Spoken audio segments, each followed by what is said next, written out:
Lockdown के बाद हर कोई कोरोना महामारी से लड़ने के लिए सरकार की अपने अपने स्तर से मदद कर रहे हैं। ऐसे में मेरठ के जिला पंचायत अध्यक्ष कुलविंदर मुखिया गुर्जर ने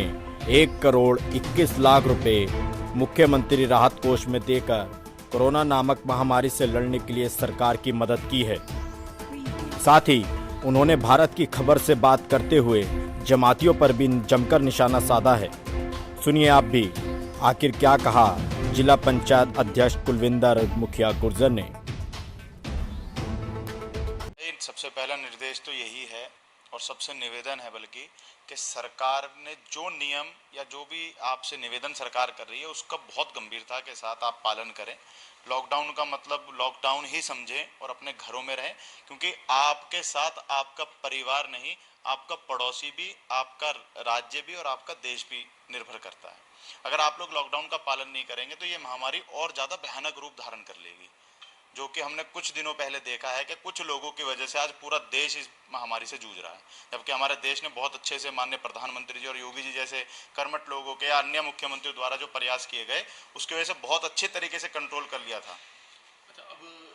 कैसे फिर आप लोगों की मदद कर रहे हैं? हम लोगों की मदद इस तरीके से कर रहे हैं कि जहाँ कहीं सूचना मिलती है भोजन की व्यवस्था कराने की, रोज 500 पैकेट हम और स्वरूप फाउंडेशन एक एनजीओ है उसके माध्यम से हम लोग मिलकर रोज 500 पैकेट अपने रसोई में बनाते हैं और जहां गरीब परिवार जिनको खाने की कहीं परेशानी है उन तक पहुंचाकर उनकी मदद कर रहे हैं। कहीं से फ़ोन या कोई सूचना ऐसी मिलती है कि राशन की दिक्कत है तो उन तक राशन पहुंचा रहे हैं। गौवंश जो हमारा सड़कों पे आज आवारा घूम रहा है, क्योंकि पहले लोग बाहर निकला करते थे तो उनको कुछ ना कुछ खिला पिला दिया देखते थे, लेकिन अब जब से लॉकडाउन हुआ उनके लिए बहुत एक भारी समस्या आई, तो हम गौवंश के लिए भी हरे चारे की व्यवस्था की है जो कि डेली उनको पहुंचाया जाता है। और जहां से कहीं कैसी कोई और मदद की सूचना आती है वहां तक वो पहुंचा रहे हैं। अभी हाल ही में मुझे पता चला था कुछ महिलाएं थी जो पहले किसी फैक्ट्री में या कहीं कंपनी में काम कर रही थी, आज वो बेचारी काम नहीं कर पा रही है वहाँ, तो उनका घर चलाने में दिक्कत थी, तो उन तक हमने सिलाई मशीन पहुंचाई ताकि वो अपने घर से ही कुछ ना कुछ काम करके अपना रोजगार उत्पन्न कर सकें। अच्छा, प्रशासन की और शासन की किस तरह मदद की है आपने अभी? प्रशासन की हमने इस तरीके से मदद की कि कल हमने ये किया कि जितने भी मेरे जिला पंचायत के कर्मचारी या अधिकारीगण हैं उनके 1 दिन का वेतन हमने अपने यहाँ जो रेड क्रॉस सोसाइटी है जिले की, डीएम साहब के जो अध्यक्षता में रहती है उसमें दिया, ताकि जिले में कहीं कैसी कोई ज़रूरत हो तो उसमें हम अपना कुछ योगदान दे सके। और मैं अपनी जो 1 महीने का वेतन है या और अमाउंट कुछ और करके वो प्रधानमंत्री राहत कोष में दे रहा हूँ और 1 करोड़ 21 लाख रुपए वो हम अपने जिला पंचायत की तरफ से, ये चेक है, वो हम आज माननीय मुख्यमंत्री राहत कोष में दे रहे हैं डीएम साहब के माध्यम से, कि ताकि हम अपनी तरफ से कुछ योगदान दे सकें जो सरकार किस तरीके से इस महामारी से लड़ सके। अच्छा, मेरठ में 68 पहुंच चुका है आंकड़ा जी, क्या कहेंगे इसके बारे में आप, क्योंकि लगातार बढ़ता जा रहा है आंकड़ा मेरठ का? मेरठ में आप आंकड़ा लगातार बढ़ना नहीं है, मैं सोचूंगा बहुत भयंकर स्थिति है, क्योंकि जहां 2 थे और वो भी विदेश से आए हुए लोग थे जिन्होंने अपने आप को सरेंडर कर दिया था कि भाई हमारा इलाज करें, और आज 68 पहुंच गए। 68 में से 66 लोग एक विशेष समुदाय के हैं या विशेष एक जमात से जुड़े हुए लोग हैं जिनकी मानसिकता सिर्फ और सिर्फ लोगों को हानि पहुंचाने की है, देश को नुकसान पहुंचाने की है। ऐसे लोगों के खिलाफ बहुत सख्त कार्रवाई और उनके ऊपर मैं सोचता हूं कि जितना ज्यादा एक देश विरोधी इंसान के ऊपर कार्रवाई होनी चाहिए वो इनके ऊपर लागू होनी चाहिए। पूरे देश में इस वक्त जो कोरोना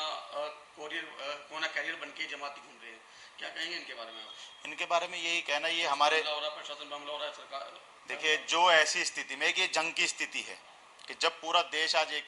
माननीय प्रधानमंत्री के कहने पर अपने घरों में रह रहा है शांति से, एक विशेष किसी संस्था से जुड़े हुए एक जमाती लोग या जो भी, आप मरकज वाले इंसिडेंट को देख लीजिए, जब से मरकज वाला इंसिडेंट हुआ है उस दिन से देश की जो स्थिति है वो बिल्कुल भयानक हो चुकी है। और ये लोग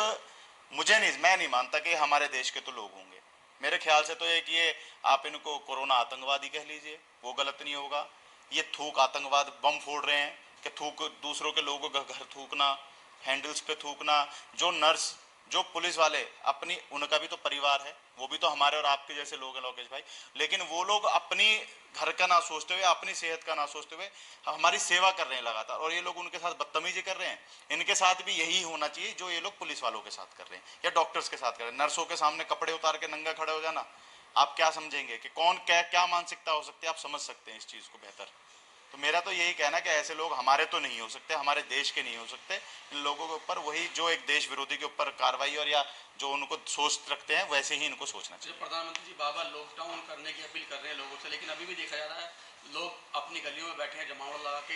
जो लोग उल्लंघन कर रहे हैं लॉकडाउन का, क्या उन पर होना चाहिए कार्रवाई? देखिए, उन पे सबसे बड़ी बात है, सरकार ने क्योंकि नियम बहुत सोच समझ के लिया है और सबको आज स्थिति पता भी चल चुकी है कि जब हमारे देश की इतनी आबादी होने के बाद भी माननीय प्रधानमंत्री या योगी जी जैसे माननीय मुख्यमंत्री जी की वजह से इतना कंट्रोल में सिस्टम चल रहा है। जो ऐसे लोग हैं जो ये चाह रहे हैं कि वो देश विरोधी काम करें, ऐसे काम करके, तो उनके ऊपर तो वही कार्रवाई होनी चाहिए कि तुरंत उनको उठा के जेल में डालें और उसके बाद अगर कुछ होता है तो उनको कोई इलाज या चिकित्सक ना पहुंचे, क्योंकि ये लोग किसी